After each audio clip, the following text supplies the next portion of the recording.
E estamos agora em Crespo Campo. Exatamente aqui fica localizada a primeira igreja adventista na história da América do Sul. E eu vejo que o pastor está vestido mais uma vez de uma forma diferente. Quem o senhor está representando? Silvio, eu estou procurando representar o primeiro pastor adventista ao trabalhar aqui em Sul-América. E a história dele é muito bonita. E dá coragem e vontade de fazer hoje o trabalho que eles iniciaram e nós acabar a tarefa. O pastor Francisco Westphal, ele foi o primeiro pastor. Trabalhava de pastor lá na América do Norte, em Michigan. Só que apesar de ter aceitado o convite para sair de onde estava, nos Estados Unidos, para ser pastor na América do Sul, Francisco Westphal ainda encontrou alguns desafios. Mas a esposa dele falou, não podemos ir para a Sul-América. Por quê? Porque temos essa casa bem grande, muito terreno, 24 hectares, que você recebeu de herança, falou para mim. E ninguém compra. Como vamos a deixar isso? É verdade. Então, Maria, traz nosso filhinho, chama ele, Carlinhos, e vem com a Helen, uma menina de 2 meses. E nós ficamos de joelhos lá.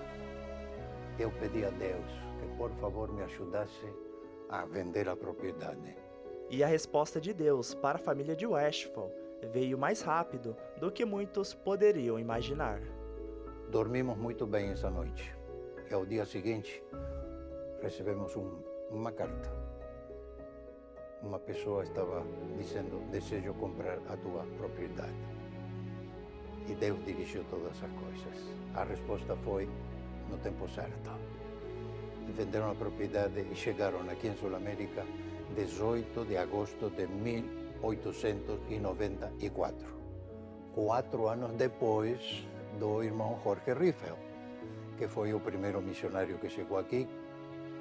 Hoje, essa primeira igreja adventista, construída na América do Sul, funciona como um museu e pode ser um lugar para recordar a história do adventismo nessa região.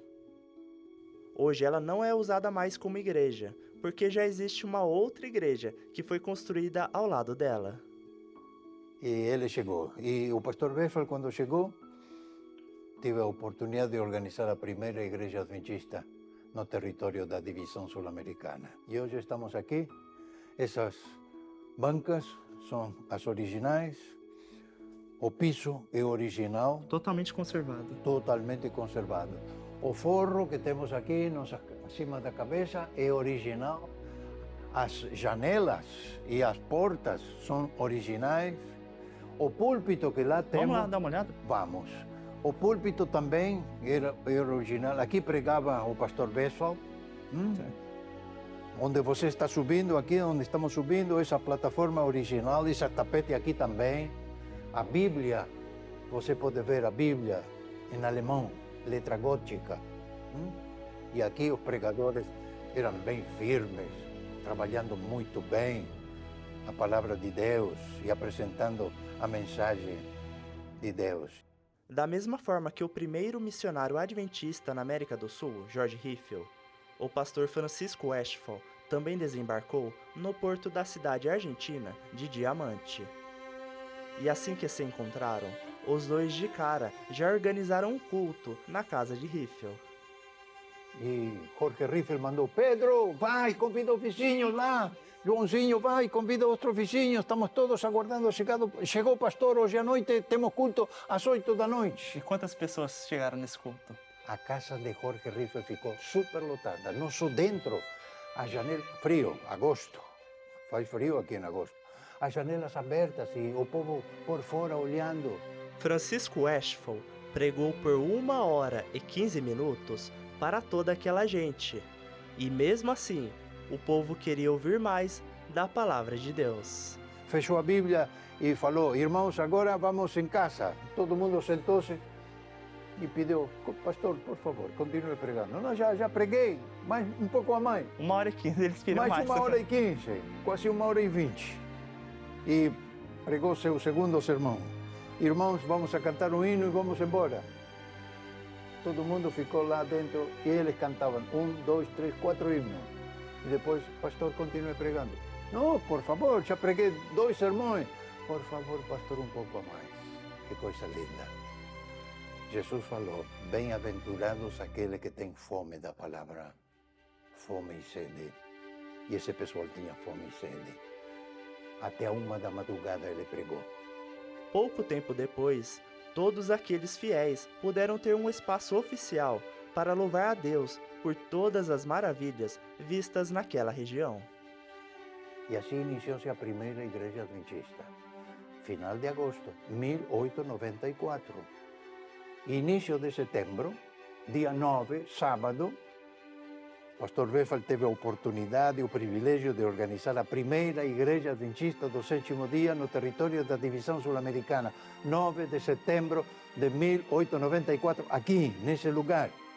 Por isso que é um lugar histórico, hoje é museu, não presta para a igreja. Temos outra igreja onde os irmãos se congregam, mas aqui só museu, lembrando todo esse mobiliário aqui que pertencia a nossos pioneiros. E lá sentavam os membros para escutar a palavra de Deus. E esse mesmo pastor, Francisco Westphal, que ajudou no crescimento do adventismo na Argentina, também contribuiu para o início da Igreja Adventista aqui no Brasil. E o pastor Wefald batizou o primeiro adventista do sétimo dia na República Federativa do Brasil, em Piracicaba, no Rio Piracicaba. E de lá foi para Rio Claro, Indaiatuba, desceu para Santa Catarina, foi para Joinville. Depois de passar algumas semanas pregando para um grupo de pessoas em Joinville, muitos aceitaram a mensagem adventista. Mais da metade desse grupo de mais ou menos 60 pessoas resolveram ser adventistas do sétimo dia. Coisa linda. De lá desceu para Brusque e Gaspar Alto, onde organizou a primeira igreja adventista na República Federativa do Brasil. E foram muitas as vezes que o pastor Westphal pregou em igrejas como a de Crespo, na Argentina. Por meio do ministério desse pastor, muitas pessoas puderam conhecer mais da mensagem adventista. E Francisco trabalhou muitos anos, 32 anos aqui em Sul-América. E a continuidade dele, surgiram igrejas, e a igreja crescendo. E até hoje, muitos anos depois, a igreja continua com a missão de completar a pregação para a volta de Jesus. Oxalá que você e todos nós possamos estar prontos quando Jesus voltar daqui a pouco. Esse memorial, que fica logo à frente da igreja, diz que, pelo Espírito de Deus, os pioneiros da igreja começaram a jornada aqui, na América do Sul, mas nós a terminaremos. Levar hoje a mensagem do Evangelho por todo o mundo é um privilégio para o pastor Edwin Mayer e também para todos nós. Uma das grandes necessidades em missão é construir pontes de comunicação com aqueles que desejamos alcançar com a mensagem do Evangelho Eterno. Dentro dos diversos desafios, um dos maiores deles é como alcançar a mente de pessoas que hoje vivem dominadas pelo relativismo que principalmente encontramos na vida urbana. Mas o que é isso? O relativismo é uma das principais consequências daquilo que ainda é conhecido como pós-modernismo. De maneira simples, seria dizer que não mais existem absolutos, principalmente em relação a aspectos epistemológicos ou relacionados ao conhecimento.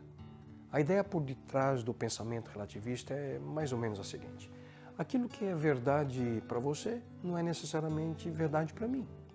Portanto, aquilo que é certo para uma pessoa pode não ser certo para uma outra. Por quê? Porque a verdade é relativa a quem? A nós mesmos. Essa é uma maravilhosa maneira de viver sem culpa. Esse é o meu padrão de vida. Outros pensam, ser sincero é o que mais importa. Será? Se você estiver sinceramente errado, o que acontece? Hein? Pense comigo.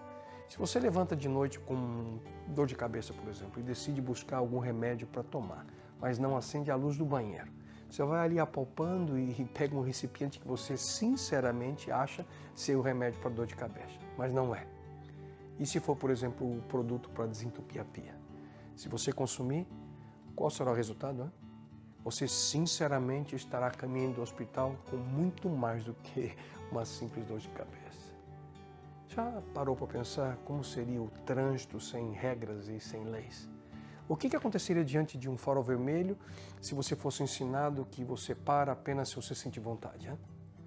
Com o relativismo tornando-se a atitude prevalecente de qualquer sociedade contemporânea, você sabe qual é o principal valor que se desenvolve? Tolerância. É por essa razão que tolerância é mais valorizada em nossos dias do que a verdade. O problema é que o significado da palavra tolerância ele tem mudado com o tempo. Antes, significava tratar as pessoas com respeito, com amor, com dignidade. Hoje, significa que toda e qualquer ideia é igualmente válida e que nós devemos aceitar todo e qualquer estilo de vida. Na realidade, queridos, viver a verdade significa andar por um caminho estreito. A palavra de Deus apresenta claramente que o que é certo e o que é errado é errado. Paulo apresenta os resultados de uma vida sem princípios dessa maneira. Eles estão obscurecidos no entendimento e separados da vida de Deus por causa da ignorância em que estão, devido ao endurecimento dos seus corações. Tendo perdido toda a sensibilidade, eles se entregaram à depravação, cometendo com avidez toda espécie de impureza. Repito, de acordo com a Bíblia, o que é certo e o que é errado. Não há relativismo relacionado com princípios e valores. Você percebe? Cientes dessa nova realidade, muitos ministérios ao redor do mundo hoje foram estabelecidos no intuito de levar pessoas dominadas pelo relativismo, entre elas os seculares, os pós-modernos ou pós-cristãos, a de fato compreender quem é Deus e como viver uma experiência real com Ele. E sem dúvida alguma, não é simples comunicar a verdade de maneira relevante dentro desse novo contexto, mas nós precisamos cumprir a missão que Jesus Cristo deixou a todos nós. Você se lembra? Ele disse, façam discípulos de todas as nações. E aqui a palavra nações no original não significa apenas países, mas sim todas as etnias e com ênfase ainda maior em pessoas de maneira individual.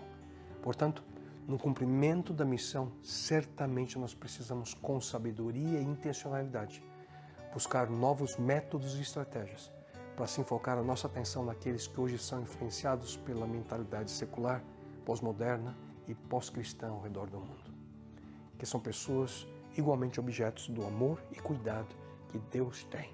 Ele que é o caminho, verdade e vida. E então, você está disposto a ser usado por Ele?